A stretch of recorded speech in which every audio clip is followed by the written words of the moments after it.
A very good morning to all my dear students. We are moving on to the chapter that we were reading yesterday, that is Weathering the Storm in Irsama. जैसा कि मैंने आपसे कहा था बेटा कि इरसामा एक place है, कल हम लोगों ने पढ़ा था। एक शॉर्ट रिव्यू मैं आपको दे देती हूँ पहले उस चीज़ का जो हम लोगों ने कल पढ़ा था। एक इरसामा एक प्लेस है जिसकी हम लोग डिस्कशन यहाँ पे कर रहे हैं इस चैप्टर में। और हम लोग इस चैप्टर में ये बता रहे थे आपको कि एक बॉय है प्रशांत, जिसकी लाइफ इफ़ेक्ट हो गई है, जिसकी लाइफ बहुत पेनफुल एक फेज से गुजर रही है। और 7 इयर्स पहले उसने अपनी मदर को लूज़ कर दिया था। तो 7 इयर्स तक he was in a very great pen, but कहीं ना कहीं टाइम के साथ साथ पेन रिड्यूस होता ही है।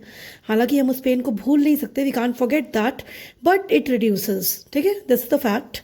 तो हम लोग ने क्या किया, हम लोग ने देखा कि कहीं ना कहीं वेदरिंग जो ये चैप्टर है वेदरिंग द स्टॉर्म इन इरसामा, इसमें प्रशांत अपनी लाइफ का डिस्कशन करेगा। प्रशांत की लाइफ का डिस्कशन हो रहा है। तो हम लोग ने चैप्टर स्टार्ट किया था जहाँ से प्रशांत 7 साल के बाद, जब उसकी मदर ने उसको छोड़ दिया था, यानी कि उसने अपनी मदर को लूज़ कर दिया है, हिज मदर हैज़ एक्सपायर्ड, उसके 7 साल के बाद वो अपने घर से कहीं बाहर निकला है।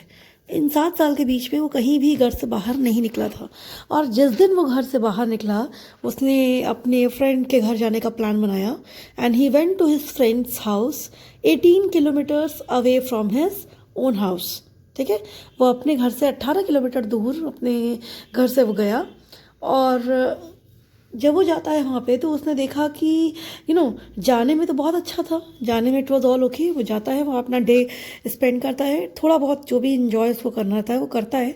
जब आने का टाइम होता है शाम को, then he experiences a lot of bad weather. और सिर्फ एक, हम लोग उसको बैड वेदर नहीं कहेंगे, स्टॉर्मी वेदर, रेनी वेदर, सब कुछ हो गया था। एयर की स्पीड इतनी हाई थी कि इट वाज लुकिंग लाइक कि एयर हाउसेस को बीट कर रही है।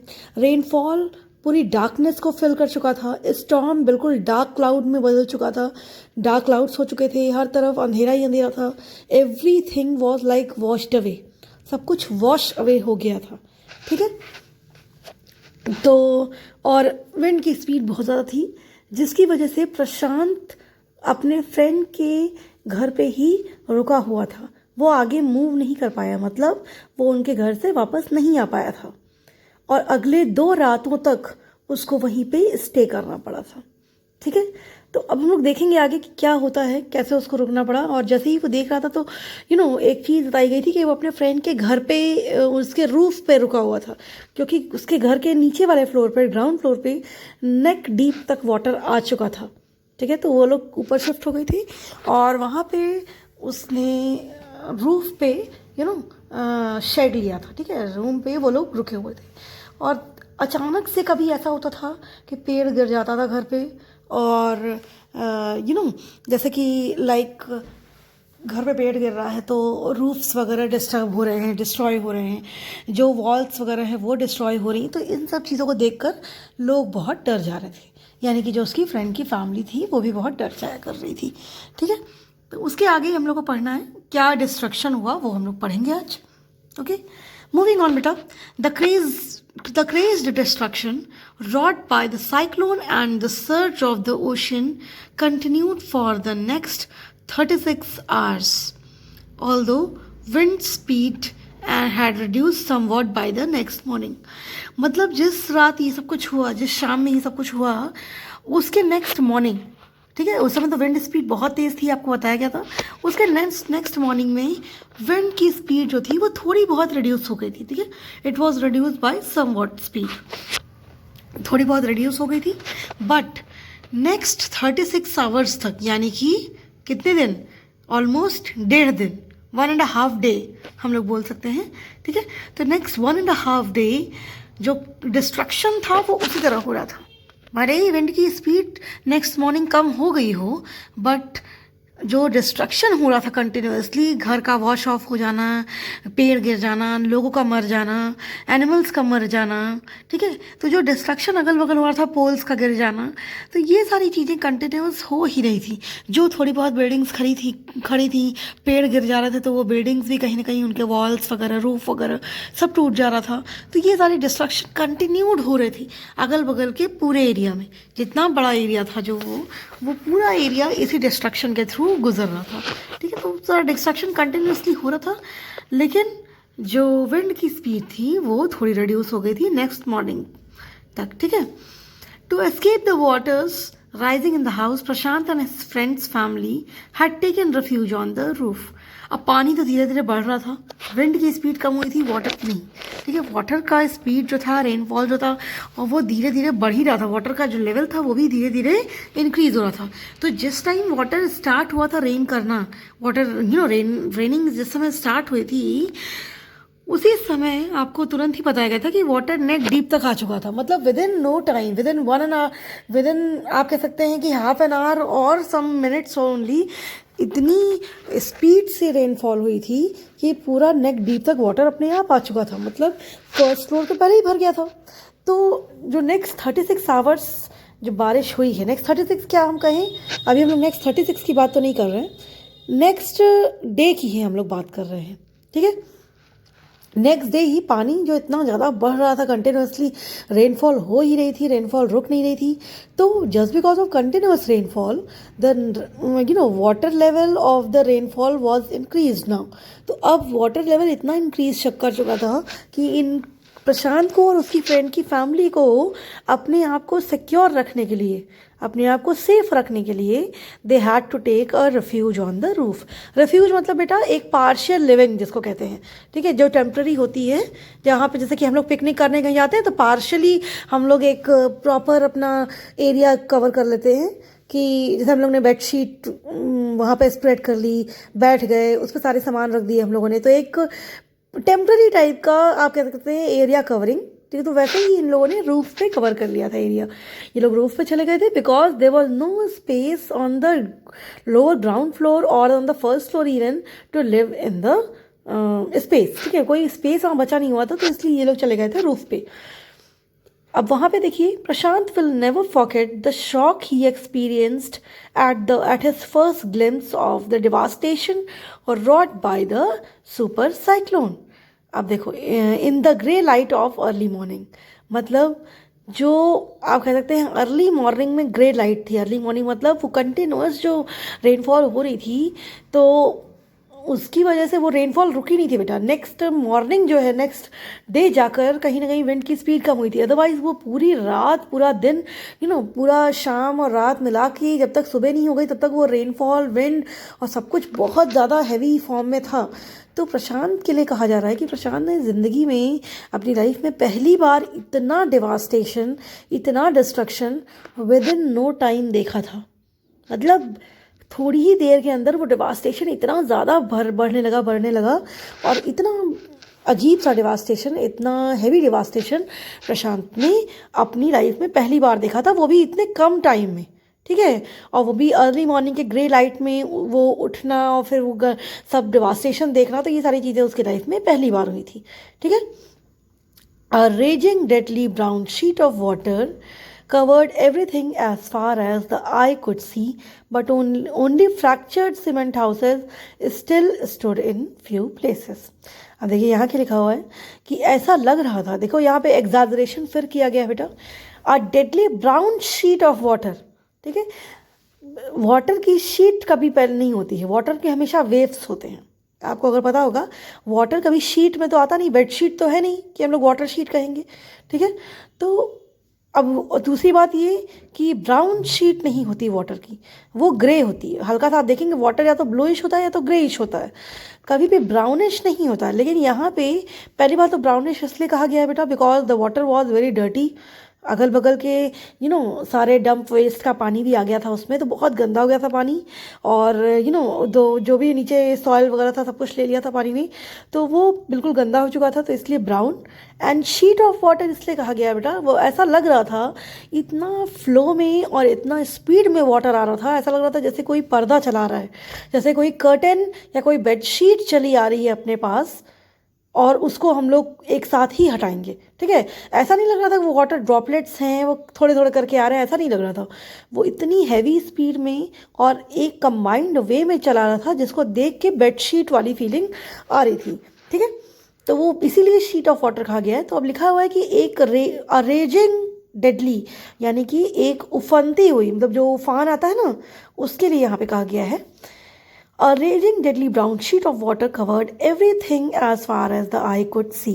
जितना दूर हमारी आंखें देख सकती थीं, मतलब जितना दूर हमें ये अपनी आंखों से दिख सकता है उतनी दूर तक ब्राउन वो शीट ऑफ वाटर ने, वो deadly brown sheet of water ने सब कुछ कवर कर लिया था। मतलब आपका यहाँ ये ऑथर का कहने का सेंस ये है कि हम लोग जितना देख सकते थे जितनी दूर तक, उतनी दूर तक हमें सिर्फ और सिर्फ पानी ही दिख रहा था। जैसे आप ओशियन में चले जाइए, आप सी के बगल में चले जाइए या आप रिवर के बगल में चले जाइए, तो रिवर तो फिर भी छोटी है, रिवर तो फिर भी आप संगम में चले जाइए तो आपको दूर दूर तक अगर आप देखेंगे तो सिर्फ आपको पानी ही दिखाई देगा, आपको नेक्स्ट एंड कभी दिखाई नहीं देगा बेटा। ठीक है, तो एक उसी तरह के वाटर लेवल की बात हो रही है यहाँ पे कि वो ब्राउन शीट ऑफ वाटर ने इतना कवर कर लिया था सब कुछ, जहाँ तक हमारी आईज देख सकती हैं वहाँ तक सब कुछ कवर हो चुका था। सिर्फ कुछ टूटे फूटे सीमेंट के फ्रैक्चर्ड हाउसेस हमें खड़े हुए दिख रहे थे, वो भी एकदम टूटे फूटे थे, उनका भी कोई यूज़ नहीं था। तो जितनी दूर तक हम देख सकते हैं वो सब कुछ कवर हो चुका था, that is brown sheet of water से। ठीक है, bloated animal carcasses and human corpses floated in every direction. हर तरफ एनिमल कार्कासेस, मतलब बेटा एनिमल की डेड बॉडीज़ को कार्कासेस कहते हैं और ह्यूमन की डेड बॉडीज़ को कॉप्सेस कहते हैं। तो लिखा है कि बेटा हर तरफ सिर्फ और सिर्फ ह्यूमन की डेड बॉडीज़ और एनिमल की डेड बॉडीज़ वाटर में फ्लोट कर रही थी और वाटर ही हर जगह दिख रहा था और कुछ दिख भी नहीं रहा था। ठीक है, all around even huge old trees had fallen, 2 coconut trees had fallen on the roof of their house. This was a blessing in disguise. लिखा हुआ है कि जो पुरानी ओल्ड ट्रीज थी वो सब भी बिल्कुल गिर चुकी थी। ठीक है, वो सब भी गिर चुकी थी और कहीं भी कुछ दिख नहीं रहा था, सिर्फ ओल्ड फ्रैक्चर्ड हाउसेस दिख रहे थे। 2 कोकोनट ट्रीज गिर गई थी उनके रूफ पर। किनके रूफ पर? प्रशांत के फ्रेंड के जो फैमिली थी, जिस रूफ पे वो लोग रुके हुए थे, प्रशांत और उसका फ्रेंड और उसकी फैमिली, वो सब जिस रूफ पे रुके हुए थे उसी रूफ के ऊपर 2 कोकोनट ट्रीज गिर गई थी। और इतनी बुरी हालत में, इतनी बुरी कंडीशन में ये एक अच्छा काम था। सारे पेड़ों का गिरना अच्छा नहीं था, लेकिन ये कोकोनट ट्रीज का गिरना उनके लिए अच्छा हो गया। क्यों अच्छा हो गया? अब देखिए यहाँ पे लिखा हुआ है, this was a blessing in disguise. इतनी बुरी कंडीशन में ये एक अच्छा काम हो गया। क्यों? क्योंकि because the tender coconuts from the trees kept the trapped family from starving in the several days that followed. इसका मतलब है, ये इनका कहने का सेंस है कि जो नेक्स्ट कुछ दिनों में खाना तो मिल नहीं रहा था, क्योंकि सारा खाना आपको पता होगा कि जो भी फूडिंग मटेरियल होता है, जो हमारा अनाज होता है घर का, वो कभी भी हम लोग छत पे तो रखते नहीं है। ठीक है, कोई अपना अनाज छत पे नहीं रखता, हमेशा हम लोग घर पे रखते हैं। और यहाँ घर की कंडीशन क्या है आपको समझ में आ ही रही होगी, हर जगह पानी पानी भर गया है। तो ऑल द फूड स्टफ्स, जो भी उनके घर में खाना था, ये वीट था, राइस था, जो भी और फूड स्टफ्स थे, वो सब पानी में भीग के ख़राब हो चुके थे और इतने बुरी हालत में हो गए थे कि अब उसको खाया तो नहीं जा सकता है। और कम से कम जब तक वाटर लेवल डिक्रीज़ नहीं हो रहा तब तक तो हम लोग वहाँ जा भी नहीं सकते। I hope you are getting my point. शायद वाटर लेवल डिक्रीज़ हो जाए तो हम लोग जाकर चेक करें तो शायद वो ख़राब ना भी हुआ हो, लेकिन जब तक वाटर लेवल डिक्रीज़ नहीं हो रहा है तब तक तो हम लोग वहाँ जाकर देख भी नहीं सकते कि खाने की हालत क्या है। फूड स्टफ यानी कि जो राइस है या जो वीट है वो अपनी कंडीशन में ठीक है भी या नहीं, हम लोग ये देख भी नहीं सकते हैं। ठीक है, तो ये उसी कंडीशन की बात हो रही है। यहाँ पे कहा जा रहा है कि जब तक ये सब केस चल रहा था तब तक में वो जो कोकोनट ट्रीज गिर गई थी उनकी वजह से, उनके कोकोनट के वजह से ये लोग कम से कम भूखे नहीं थे। इनके पास इनके साथ भूखमरी नहीं थी, स्टारवेशन इनको नहीं फील हो रहा था। मतलब ये भूख की वजह से तड़प नहीं रहे थे, कोकोनट की वजह से they were able to feed their tummies, ठीक है। तो कम से कम वो अपना पेट भर पा रहे थे कोकोनट की वजह से। तो ये इस इन दिनों में जो सबसे बुरा काम हुआ था, इतना बुरा काम हुआ था, उसमें ये एक ही अच्छा काम था जो कि आज हुआ था। Okay, for the next 2 days, अब देखिए आगे पढ़िए बेटा। For the next 2 days Prashant had sat huddled with his friend's family in the open on the rooftop. They froze in the cold and instant rain. The rainwater washed away Prashant tears. लिखा हुआ है अगले 2 दिनों तक प्रशांत उसकी family के साथ open rooftop में, मतलब रूफटॉप भी खुला था। रूफ तो ऑब्वियसली खुला ही रहता है, लेकिन वहाँ कोई शेड भी नहीं था। इनका कहने का मतलब है कि रूफ टॉप एकदम ओपन था और इन प्रशांत और उसका फ्रेंड उसकी फैमिली के साथ अगले 2 दिनों तक वहीं बैठा हुआ था। वो लोग उसी बारिश वाले पानी में भीगते हुए अपने आप को सेव करके किसी तरीके से बैठे हुए थे। वो लोग फ्रीज हो चुके थे मतलब इतनी ठंड थी। ऊपर बैठना है आपको, बारिश के पानी में बैठना है, एंड देन इतनी ज़्यादा कंटिन्यूअस रेनफॉल हो रही है, तो इतनी ज़्यादा ठंड हो गई थी ऊपर। But then they were sitting continuously over then, ठीक है, because they have no options, उनके पास तो कोई ऑप्शन ही नहीं था। और इन सब कंडीशंस ने जो रेन वाटर था, लिखा तो हुआ है बेटा कि रेन वाटर्स ने प्रशांत के टीयर्स भी हटा दिए थे, यानी कि वॉश अवे कर दिए थे। इस रेन वाटर में प्रशांत के टीयर्स भी वॉश अवे हो गए थे। ओके, यानी प्रशांत ऑलरेडी इतने ज़्यादा पेन से गुजर रहा था कि अब उसके पास रोने का भी टाइम नहीं था, आप ये कह सकते हैं, ठीक है। इसका मतलब यही है बेटा कि प्रशांत ऑलरेडी इतनी प्रॉब्लम से गुजर रहा था कि अब उसके पास रोने का भी टाइम नहीं बचा हुआ था। The only thought that flashed through his mind was whether his family had survived the fury of the super cyclone. Was he to be bereaved once again? मतलब उसके दिमाग में अब सिर्फ और सिर्फ एक ख्याल था, उसके दिमाग में सिर्फ और सिर्फ आप कह सकते हैं एक डर था कि कहीं ना कहीं शायद उसे लग रहा था कि कहीं ऐसा तो नहीं कि उसने अपनी फैमिली को फिर से लूज़ कर दिया है, कहीं ऐसा तो नहीं कि उसकी फैमिली को फिर से कुछ नेगेटिविटी का सामना करना पड़ा है, कोई उसकी फैमिली में से सेफ नहीं बचा होगा। क्या उसकी फैमिली सेफ होगी? क्या उसकी फैमिली ये सुपर साइक्लोन की फ्यूरी को, इस सुपर साइक्लोन के डिज़ास्टर को सह पाई होगी या नहीं? ठीक है, तो ये सब क्वेश्चंस उसके माइंड में चल रहे थे।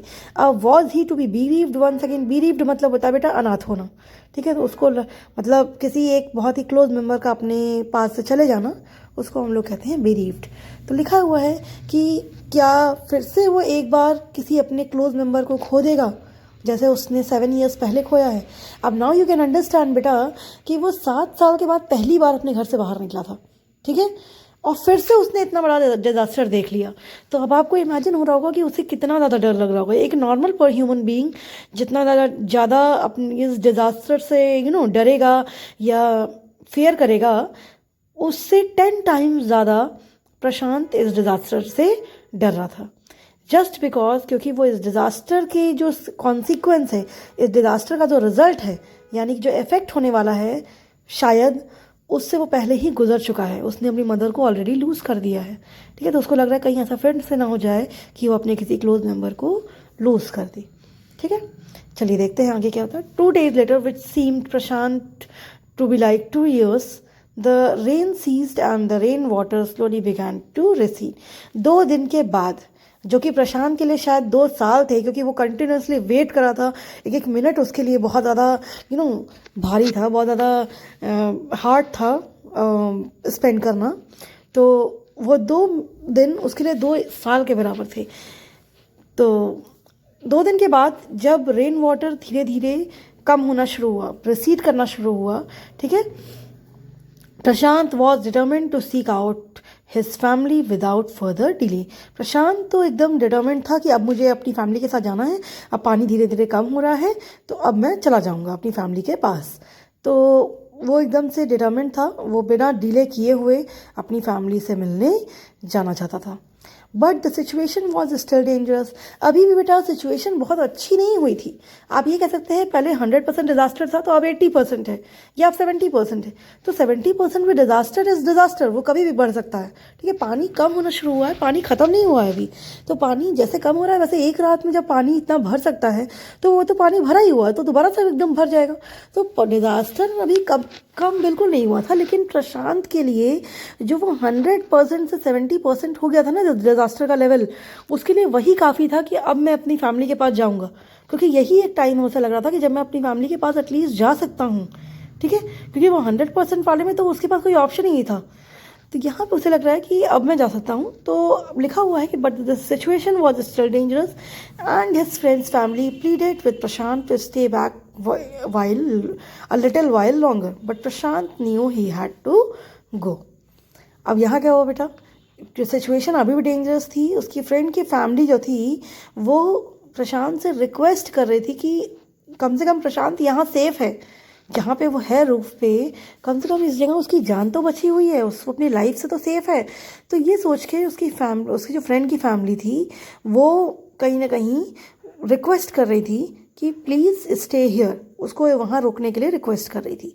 लेकिन प्रशांत के माइंड में इस बात से ज़्यादा चिंता कि मैं सेफ़ हूँ या नहीं, उसको एक एक मिनट बहुत ज़्यादा हार्ड था स्पेंड करना।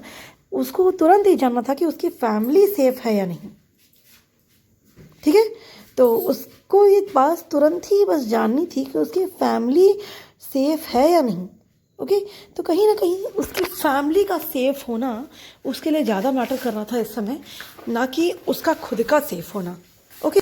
एंड वन थिंग मोर बेटा which I want to tell you कि प्रशांत के माइंड में जो भी प्रॉब्लम्स चल रही थी वो उसकी फ्रेंड की फैमिली शायद कभी समझ ही नहीं पाएगी, क्योंकि जो डर था, जो उसने अपनी मदर को लूज़ कर दिया था, और वो जो दोबारा आया था अपने फ्रेंड के घर और अपनी फैमिली को नहीं देख पा रहा है, ना उनका हालचाल जान पा रहा है, वो 2 दिन तक उनसे दूर है एंड इतना बड़ा डिवास्टेशन हो गया है, कोई हाल खबर वो ले नहीं पा रहा है। तो ये जो उसके अंदर माइंड में डर था अपनी फैमिली को लूज़ करने का, वो कोई और कभी नहीं समझ पाएगा, because the person who has gone through it वो ही समझ सकता है कि किसी को लूज़ करने का पेन क्या हो सकता है, ठीक है। तो ये इसी टाइप का कुछ डिस्क्रिप्शन है जो प्रशांत के माइंड में चल रहा था, लेकिन प्रशांत ने बिना कुछ एक्सप्लेन किए उसको अपने माइंड में पता था कि I have to move from here. तो उसने डिसाइड कर लिया कि I have to move and I will move from here, and then he moves on, ठीक है। वो मूव करता है और हम लोग नेक्स्ट क्लास में देखेंगे कि वो कैसे जाता है अपने घर वापस, और उसके घर वापस जाता है तो क्या होता है, क्या उसकी फैमिली मिलती है, उसे नहीं मिलती है, क्या होता है। We will look forward into the chapters, okay। So for today only this much beta, thank you।